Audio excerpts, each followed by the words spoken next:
টাকা পাইছে টাকাই দেবো না, টাকাই দেবো না।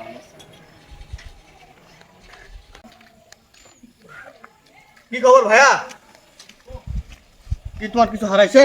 হ্যাঁ ভাইয়া, বাজার করতে গেছে, বাজার করার জন্য আম্মা টাকা দিল 540 টাকা, হারিয়ে গেছে ভাইয়া।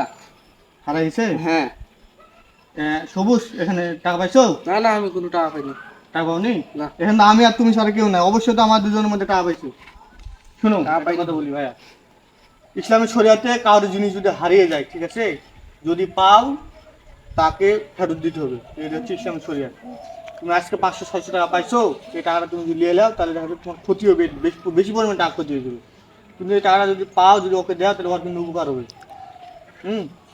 যার টাকা সে জায়গাতেও যদি শরীর হবে, আর না হলে যদি পাও তাকে তার টাকা তার কাছে পৌঁছাতে হবে। এটা ইসলাম শরিয়াত। যদি ইমান থাকে তাহলে এই কাজটা করতে হবে। আমি তো দেখলাম তুমি টাকা পাইছো, টাকাটা দিয়ে দাও। এই দিলেন ভাই আপনার টাকা। আচ্ছা ভাইয়া, আর বহুত বড় উপকার হলো ভাইয়া। আর এরকম আচ্ছা, আপনারা ভালো থাকেন ভাইয়া। আর এরকম করবে না, ঠিক আছে? আচ্ছা, ভালো থাকেন।